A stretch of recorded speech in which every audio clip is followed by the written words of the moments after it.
સામોજ ગામે પતિએ પત્નીની હત્યા કરી પોતે આપઘાતનો પ્રયાસ કર્યો। આપઘાતનો પ્રયાસ કરનાર પતિ સારવાર હેઠળ।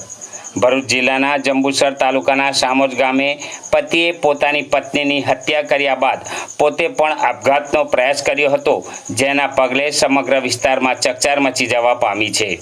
પ્રાથમિક માહિતી મુજબ સામોજ ગામના રહેવાસી બુદ્ધેશંકભાઈ પઢિયારે તેમની પત્ની ગીતાબેનની ને માથાના ભાગે ગંભીર ઈજાઓ કરતા તેમનું ઘટના સ્થળે જ મોત નીપજ્યું હતું। પત્નીની હત્યા કર્યા બાદ પતિ બુદ્ધેશંકભાઈ પઢિયારે પણ ઝેરી દવા પીને આપઘાતનો પ્રયાસ કર્યો હતો, જેના કારણે તેમની હાલત ગંભીર બની હતી।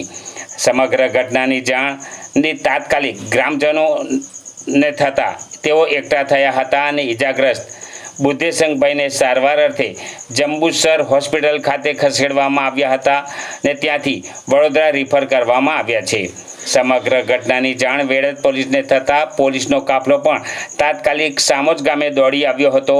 પોલીસે મૃતક ગીતાબેનના મૃતદેહનો કબજો મેળવી પોસ્ટમોર્ટમ માટે મોકલી આપી હત્યા અને આપઘાતના પ્રયાસના આ બેવડા મામલે પોલીસે વધુ તપાસ હાથ ધરી છે।